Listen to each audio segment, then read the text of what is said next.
Bonjour Monsieur le Premier ministre. Bonjour à tous. Merci de nous accueillir à la Fondation Prospective et Innovation que vous présidez et dans le cadre de la première édition de la China-India Conference que nous organisons lundi 10 juin.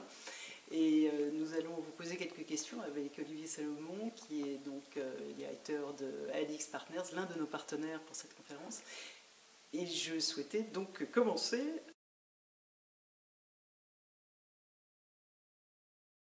d'une discussion que nous avions eue il y a pas plus tard que 2 ou 3 ans.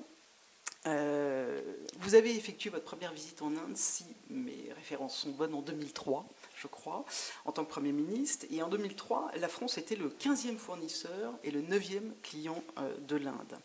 Il y a 2-3 ans, vous m'aviez dit, Laure, est-ce que vous vous souvenez du miracle brésilien qui n'a jamais eu lieu? Je crains peut-être que ce soit la même chose pour l'Inde. Et vous me disiez également que, généralement, lorsqu'on organisait des voyages avec les institutionnels en Chine, on avait du mal, 3 avions ne suffisaient pas, il en fallait un 4e, et qu'en Inde, généralement, on avait du mal à remplir le premier. Alors je voudrais savoir, à peu près 20 ans plus tard, l'Hexagone n'est que le 29e fournisseur de l'Inde, par rapport au 15e pour la Chine, et seulement son 19e client. Donc finalement, notre situation s'est quand même, entre guillemets, dégradée. Et je voulais savoir ce que vous en pensiez, puisque ça ne s'arrange pas forcément dans ce nouveau monde. Bon, je pense qu'il y a un problème d'appétit, de curiosité avec l'Inde. Et je crois que c'est vrai que les chefs d'entreprise, quand ils demandent à faire un voyage avec le président de la République, ils demandent la Chine plus que l'Inde, même s'il y a des entreprises très importantes, très implantées en Inde. Je crois que ce qui est très important, c'est qu'aujourd'hui, l'Inde est portée par une stratégie politique. C'est l'Indo-Pacifique. C'est en fait une stratégie européenne, un peu américaine, mais qui n'est pas tout à fait la même, mais qui est que nous veillons à ce que dans cette zone géographique, on puisse avoir une certaine protection de l'Inde, notamment sur les ambitions que peut avoir la Chine. Et par exemple, les bases navales françaises sont ouvertes aux navires de l'Inde, ce qui est quand même une décision très lourde et très importante, ce qui montre bien qu'il y a une convergence stratégique entre la France et l'Inde. Le président Macron a été invité pour la fête nationale en Inde, le Premier ministre a été invité en France pour le 14 juillet. Donc il y a un travail politique, mais le travail économique reste assez difficile, probablement pour les questions de langue, pour les questions d'administration, pour les questions d'organisation du travail. Les régimes plus autoritaires, au fond, sont quelquefois plus faciles à travailler parce que finalement, les choses sont plus verticales. Et donc, on voit bien qu'il y a toujours des difficultés. Mais aujourd'hui, on est obligé de bâtir des stratégies favorables à la coopération avec l'Inde. D'abord parce que l'Inde, tout comme le Brésil, sont les 2 démocraties de cet univers des BRICS qui, par ailleurs, est assez différent de nous. Et on voit bien qu'il y a une bipolarisation entre le G7 d'un côté et les BRICS de l'autre. Or, nous, notre travail est de faire en sorte qu'avec l'Inde d'une part, avec le Brésil d'autre part, on garde cette fraternité démocratique entre nous. Et donc, je pense qu'il y a des efforts à faire, les efforts sont engagés, ça va prendre du temps, mais je crois que la prise de conscience est faite qu'il faut mettre à niveau notre coopération avec l'Inde.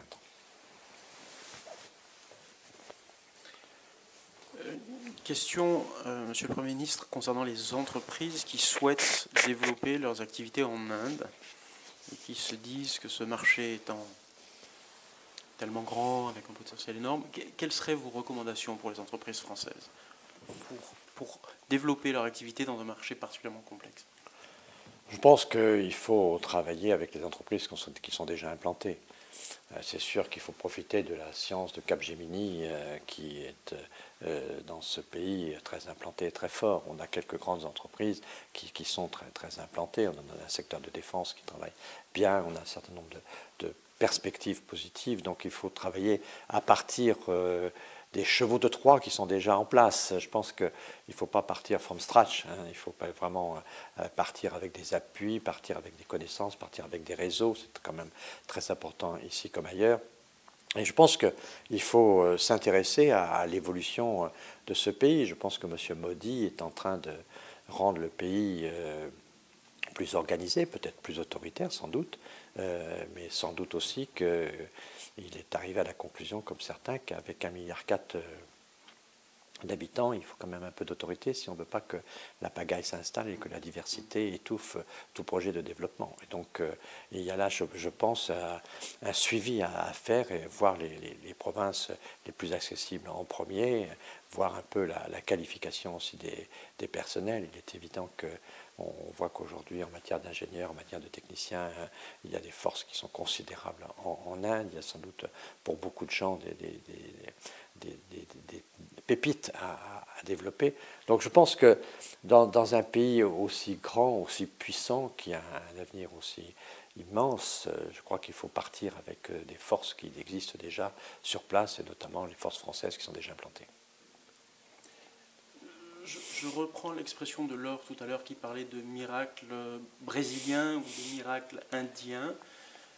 Quelles sont les conditions d'un possible miracle indien, au sens de développement de ce marché, selon vous? Quels sont les prérequis?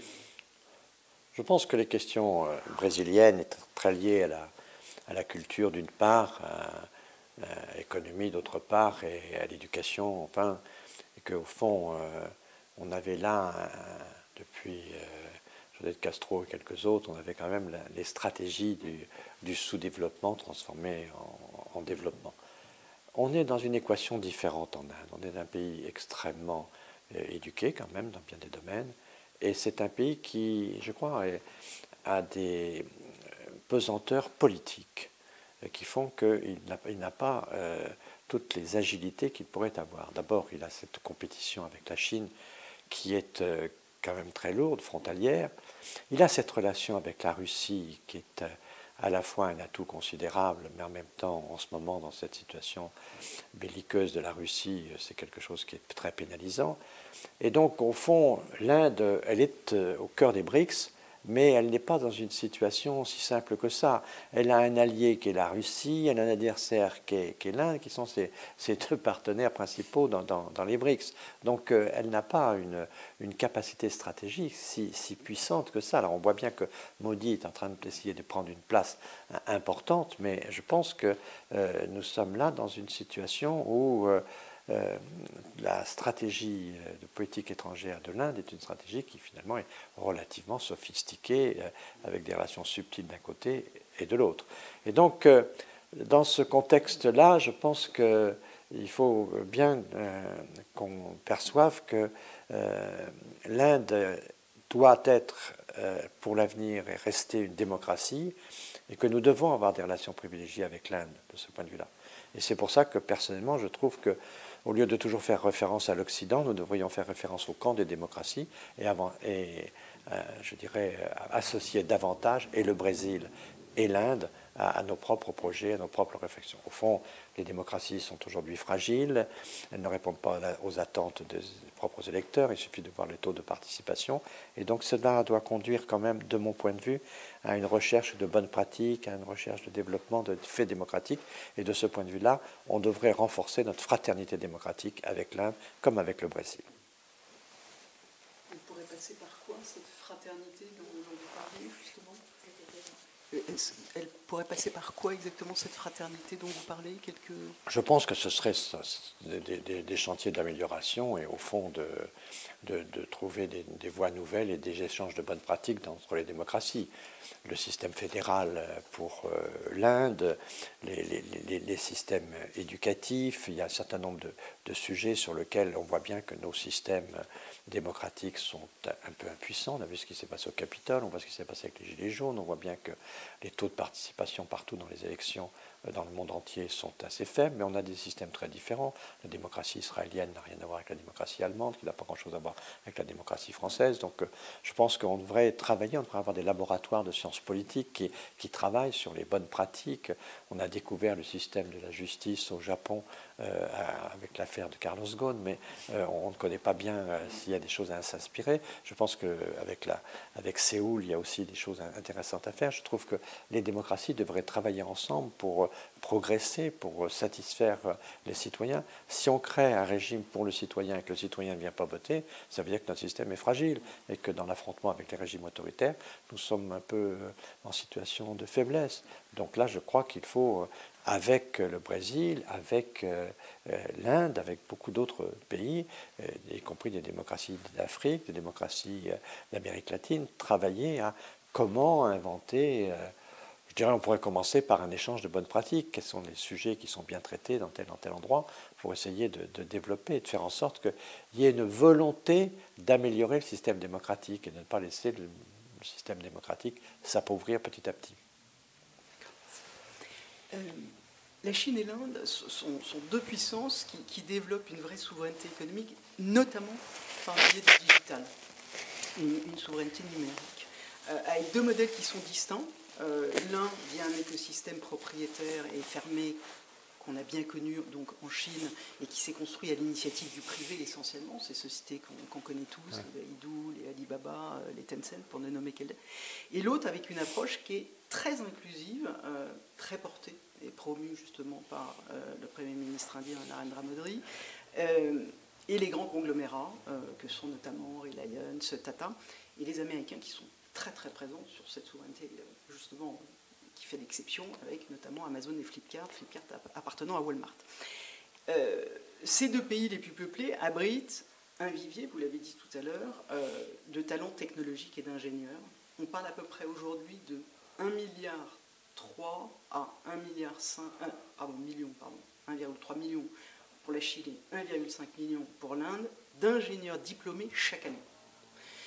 Et ces deux pays accélèrent énormément avec l'intelligence artificielle, donc au service de leur développement non seulement domestique, mais justement de leur compétitivité mondiale. Alors on a beaucoup prêté à Giscard, et ça vous pourrez me la valider ou pas, une expression qui était en Chine il y a 100 ingénieurs pour un juriste, et en France c'est exactement le contraire. Bon, vous voyez peut-être un petit peu où je veux en venir, ça vous arrache un sourire, ça fait plaisir. Alors on se soigne, en France on progresse vraiment significativement, et je crois que tout le monde s'accorde à dire, et on sort aujourd'hui un petit peu pour timer notre entretien de Vivatech, du sommet Choose France et autres, pour vraiment mettre en avant finalement à la fois nos talents et puis la désirabilité de la France, mais finalement on se protège plus qu'on ne parvient à développer de champions. Donc que devons-nous faire dans la prochaine décennie, les 2 prochaines décennies finalement, pour exister entre le leadership mondial américain, la Chine qui, je mets entre guillemets, mais c'est vraiment ça, renverse tout d'ailleurs, c'est un des termes je crois que vous avez utilisé tout à l'heure, et inquiète avec les succès de TikTok, de Chine, de Temu pour l'automobile, BYD sur l'électrique, et l'Inde, très volontariste également dans son expansion. Que devons-nous faire ? Je pense qu'il faut vraiment qu'on réfléchisse à la stratégie internationale de la France. Parce que le monde, de mon point de vue, est complètement en train de changer. Nous sommes en train d'abandonner ce qui était le multilatéralisme avec l'ambition d'un droit mondial régulé. On avait créé avec l'ONU une assemblée générale où une voix était égale à une voix, et puis on avait essayé de créer un système de décision, et pour les sujets difficiles, on avait créé des agences de régulation pour l'OMC, pour l'OMS, pour faire en sorte qu'un droit international puisse un peu régler les choses. Je crois qu'aujourd'hui, tout ça est en très mauvaise situation.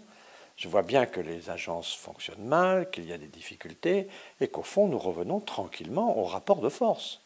Et aujourd'hui, on n'est plus dans une recherche de droit et de régulation, on est quand même dans une recherche qui ressemble beaucoup à la recherche du rapport de force, le dollar étant la première des forces à s'exprimer sur ce sujet. Donc, dans ce contexte-là, soyons extrêmement vigilants de ne pas faire des rapports de force tous les jours avec des gens qui sont plus forts que nous. Tout le problème aujourd'hui, c'est d'essayer de construire des coopérations et des accords de coopération. Je ne pense pas, où on a une logique de droit, ça je suis tout à fait d'accord pour le droit naturellement, mais encore faut-il que les grandes puissances le veuillent. Et donc on va voir, Xi Jinping a fait des déclarations disant qu'il y avait 8 grandes priorités comme le spatial, comme l'environnemental, comme le numérique, etc., etc. Et que pour cela il fallait des régulations. Voyons voir si les choses vont jusqu'au bout, mais il faut construire ces régulations. Si on n'a pas de régulation, la seule solution, c'est d'avoir un accord de coopération avec l'Inde, par exemple sur les formations d'ingénieurs et sur la valorisation et de nos systèmes de formation et l'offre d'emploi qu'on peut donner à des ingénieurs dont on pourrait avoir besoin. Donc il est vraiment, je crois, aujourd'hui nécessaire de se dire que Arrêtons de donner des leçons en permanence à des gens plus forts que nous, qui naturellement gagneront leur match, car naturellement on va mettre des droits de douane sur les véhicules électriques, c'est bien, mais on voit que tout de suite ils mettent des droits de douane sur le cognac, et plus ils voudront monter, et le jour où ils toucheront au luxe, on verra bien comment l'industrie française résistera. Donc on voit bien que l'escalade des rapports de force, il faut la faire avec des gens avec des forces comparables. Si on s'attaque à l'Inde, si on s'attaque à la Chine avec des logiques frontales, on aura quand même quelques difficultés. Donc moi je ne vois que la seule solution, ou c'est la solution du droit, ou c'est la solution de la coopération. Et la coopération, il faut trouver des intérêts communs et essayer de faire en sorte que là où on peut avoir des qualités, apporter quelque chose. Et donc je pense que sur la qualification et sur les écoles d'ingénieurs, parce que nous avons des bonnes formations d'ingénieurs en France, et souvent on a en Asie une demande de nos ingénieurs. On a eu une demande pour créer une école centrale à Pékin, on a eu une demande pour à Singapour développer aussi des formations professionnelles. Il y a en Asie une demande d'ingénieurs français. Il y a sans doute des coopérations qui sont à monter dans un certain nombre de secteurs, tout comme il y a des secteurs importants. On voit que sur le véhicule électrique, ce n'est pas facile d'avoir une coopération. En revanche, sur les véhicules à hydrogène, je crois que c'est plus simple. Sur les trains, sur les camions, il y a un certain nombre de choses. Donc, tout notre problème aujourd'hui, c'est d'aller voir un certain nombre de partenaires et d'essayer de bâtir des accords de coopération. Je pense que ce qui est très dangereux aujourd'hui, c'est qu'on se trouve isolé avec les Américains, faisant partie du camp des Américains, ayant toutes les sanctions qui sont adressées aux Américains, mais sans aucun avantage. Et pour cela, il faut qu'on construise des politiques françaises qui soient des politiques qui nous donnent des amis dans le monde entier. Il nous faut des amis en Afrique. C'était ça la politique étrangère du général de Gaulle. Des amis en Afrique, des amis dans le monde arabe. Une politique arabe de la France, une politique asiatique de la France, une politique américaine de la France et de l'Amérique du Sud. Donc il nous faut des politiques avec des alliés et des alliés avec lesquels on bâtit des accords de coopération. Soit on va vers un monde régulé, et là il faut faire appel au droit, mais ça passe par l'accord des grandes puissances. Je suis toujours d'accord pour que nous mettions cet objectif en numéro 1, mais à côté de ça, bâtissons des accords. Avec le véhicule électrique, c'est difficile d'avoir un accord avec la Chine aujourd'hui ? C'est à voir. Mais si c'est difficile, mais l'hydrogène, c'est peut-être possible. Et je sais qu'il y a des accords qui sont en train de se passer en matière d'hydrogène. Donc il faut trouver les lieux où on apporte des choses, où on a des savoir-faire, on a des qualités et où il est possible de coopérer. C'est ça. Donc vous parlez de coopération, c'est-à-dire on assume le fait qu'on est une petite puissance aujourd'hui et qu'une autonomie est quand même difficile dans ce nouveau monde, quand même. C'est une logique de rapport de force, si vous voulez. Donc, quand vous êtes dans un rapport de force, c'est bien beau de vouloir faire des rapports de force quand on n'est pas le plus fort. Mais je sais ce que c'est en politique, les rapports de force. Les rapports de force, il faut les gagner. Et donc, autrement, ça risque d'être assez dur. Donc, je pense qu'aujourd'hui, nous avons des forces techniques, des forces culturelles, des atouts. Donc il faut utiliser ces forces-là, là où ils en manquent, et pour avoir des accords de coopération, pour essayer de développer de manière puissante. L'exemple de la formation des ingénieurs est très important. C'est un sujet sur lequel on n'a pas à rougir et que nous pouvons sans doute apporter des prestations qui sont importantes à des pays comme l'Inde. Donc, essayons de trouver les accords de coopération. Dans l'agroalimentaire, on a des accords de coopération possibles. Il faut qu'on développe des accords de coopération. Mais naturellement, quand je vois la frilosité sur le CETA et que je vois qu'on n'est pas d'accord pour avoir des accords de coopération avec le Canada, je me demande, en regardant ma carte le soir, avec qui on aura des accords si on n'est pas capable d'avoir des accords avec le Canada. Hein. Je veux dire, je ne sais pas avec la Turquie, c'est pas avec l'Arabie Saoudite, c'est pas avec la Chine, c'est pas avec la Russie. Avec qui on aura des accords si on n'est pas capable des accords avec le Canada? Des accords qu'on a fait depuis 6-7 ans et sur lesquels on a vu qu'on avait des résultats globalement positifs. Et on ne veut pas des accords. Il faut bien comprendre que dans le monde actuel, c'est l'accord qui est la richesse. Si on ne vit que sur nos propres ressources, on vivra en s'appauvrissant systématiquement. L'ouverture est une nécessité. Même les Chinois l'ont compris, ils sont plus forts que nous, ils comprennent qu'il faut qu'ils soient ouverts.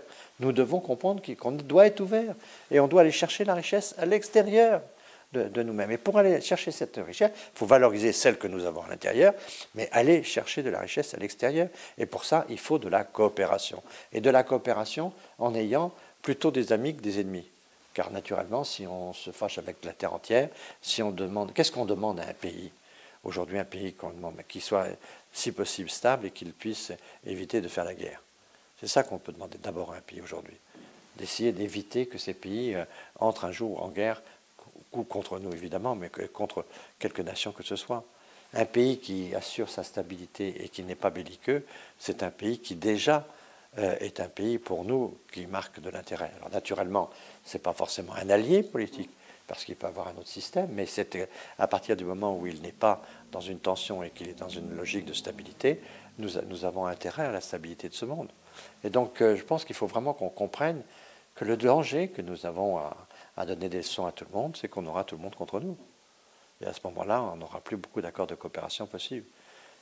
Réfléchissons bien à cet exemple du Canada, parce que franchement, quand on regarde les cultures, quand on regarde l'histoire, quand on regarde ce qu'ils peuvent proposer, si on n'a pas d'accord avec le Canada, je voudrais savoir qu'on m'indique avec qui on peut avoir, peut-être avec une partie de la Belgique, mais il faudra faire attention.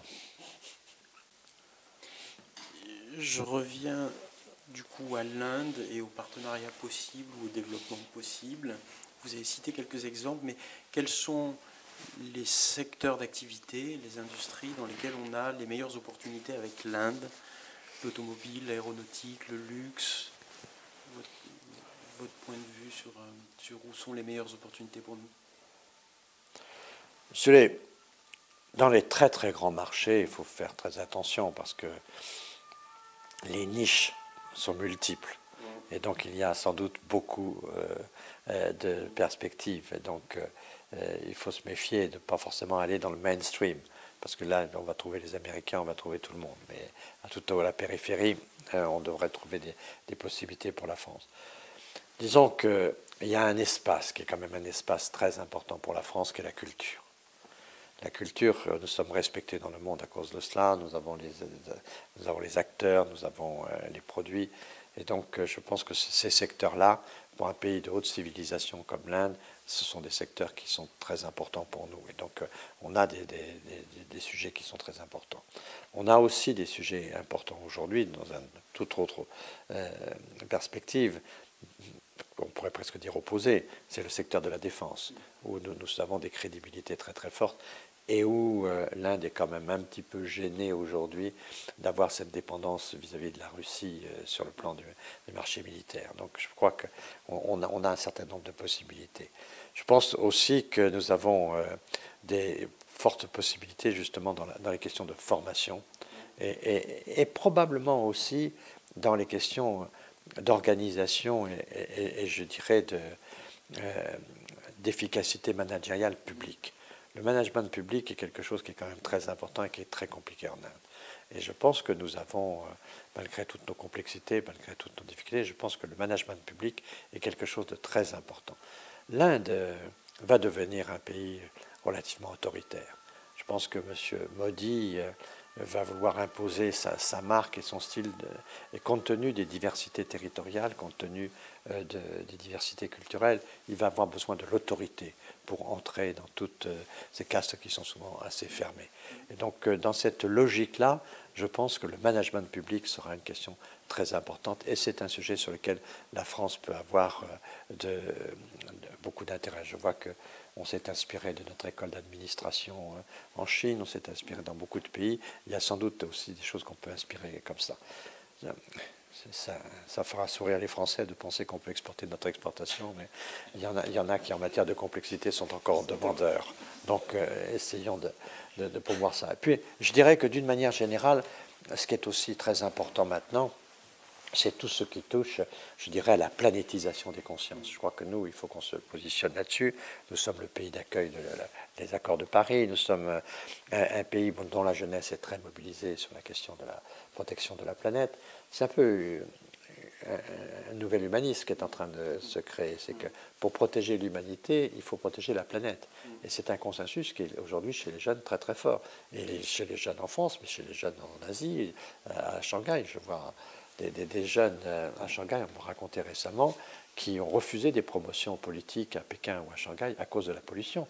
Parce que tous les pédiatres disent que pour les enfants de moins de 10 ans, la pollution est peut-être pour les poumons l'occasion d'avoir des séquelles très graves. Donc il y a des résistances un peu partout dans le monde. Et c'est pas si courant que ça qu'il y a des consensus mondiaux. Et là, il y a un consensus pour faire de la planète un objet politique. Quand moi j'étais débutant en politique, la planète n'était pas du tout un objet politique. On parlait de la Lune qu'on voulait conquérir, mais la planète en soi, ce n'était pas du tout un objet auquel on était attentif. Aujourd'hui, on voit bien que la planète, c'est un trésor dont on a besoin et auquel on est très vigilant et très attentif, et où il y a un care de la planète qui est très très important. Et donc, dans ce contexte-là, je crois que l'Europe d'une part, mais la France d'autre part, devrait s'attacher à travailler sur ces questions et apparaître un peu comme le pays qui non seulement a été le pays où l'accord a été signé, c'est le dernier grand accord multilatéral, mais aussi le pays dans lequel la jeunesse est mobilisée pour atteindre des résultats. Alors, je veux rebondir sur la question d'Olivier, finalement, également pour la Chine, parce qu'on a connu cette Chine très généreuse et qui a fait le succès de notamment notre industrie du luxe, justement lors de ce monde post-Covid et lors de votre dernier voyage. Comment vous avez vu, vous, quel est votre sentiment sur cette évolution, puisque cette industrie, aujourd'hui, ne trouve pas en la Chine le relais de croissance aussi extraordinaire qu'elle a pu le trouver pendant des années avec des chiffres assez stratosphériques. Ouais. Comment vous avez perçu peut-être un petit peu ça, justement? Vous savez, là aussi, avec 1,4 milliard, les segments de marché sont tellement grands qu'il y a de quoi fournir pour toutes les grandes marques sur des publics relativement étroits, mais dans une masse très importante, encore des marchés assez forts. Je pense que la Chine connaît un ralentissement, c'est très clair. Je voyais un industriel qui me disait qu'il était un peu préoccupé parce que c'était un fort ralentissement. L'année dernière, il avait eu 30% de croissance et cette année, il n'avait que 10% de croissance. Enfin, 10% de croissance, quel est le marché mondial aujourd'hui qui offre 10% de croissance? Donc, il faut quand même toujours prendre un peu les choses de manière relative. Et je crois que ce qui est assez clair, c'est que les Chinois n'ont pas réussi, ne réussiront peut-être pas à créer leur propre marque comme ils le souhaitaient. Ils pensaient que les marques, notamment les marques de luxe, pourraient être des marques chinoises, et il y a eu quelques tentatives, et au fond, les choses ne marchent pas très bien là-dessus, que les marques mondiales, et que quand on veut être dans la mode et qu'on veut être dans le luxe, eh bien, on est ou français ou italien, et là, c'est difficile de sortir de cette équation, et ça, le marché chinois est comme ça, et ça, on ne le changera pas, et on ne changera pas, même si on ne peut plus porter dans les manifestations publiques un sac Dior, on le porte quand même quand on va chez son ami. Donc il y a quand même, je crois, quelques possibilités. Mais disons qu'il est évident qu'il faudra là aussi, à mon avis, travailler dans des perspectives de coopération et trouver des accords avec des entreprises chinoises, et faire de la coproduction, de la co-création, pour essayer de faire en sorte qu'on puisse à la fois garder notre exigence du luxe et puis en même temps d'avoir des partenaires. Donc certes, nos grandes marques, il ne s'agit pas pour elles de se métisser, je ne vois pas Hermès se métisser, mais je vois bien beaucoup d'autres marques être capables de développer des produits nouveaux qui correspondent au marché chinois. Je pense que, moi je crois que aujourd'hui, c'est en étant notamment dans les voitures aujourd'hui, des partenaires que l'on peut essayer de se développer. Je ne vois pas tellement comment on aura d'autres solutions, mais il est possible d'inventer des choses, d'avoir des créateurs. On a des designers formidables. Vous savez que la plupart des designs de voitures chinois sont faits par des designers européens. La création reste très européenne. À nous de continuer cette création, à essayer d'inventer d'autres choses et d'être devant. Je pense que la bataille de l'intelligence, elle est ouverte. Nous sommes dans une société de l'intelligence, de l'information maintenant. Une voiture est une information. Maintenant, vous aurez plein de lumières qui vous indiqueront plein de choses utiles, à savoir les phares, quand quelqu'un traversera devant votre voiture, les phares accompagneront la personne qui traverse pour pas qu'elle soit dans le noir.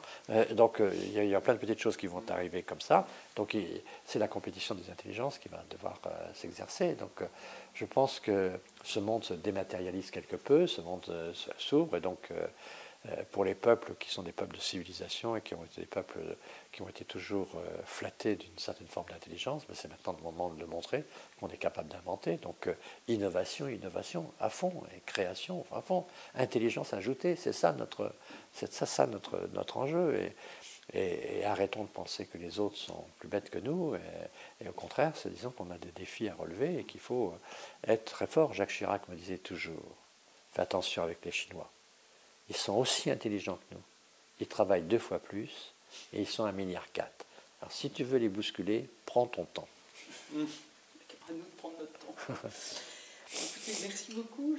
J'ai juste envie, c'est pas une conclusion, mais une sorte de petit mot de la fin, vous dire une citation de Patrick Besson dans un livre qui s'appelle Un état d'esprit.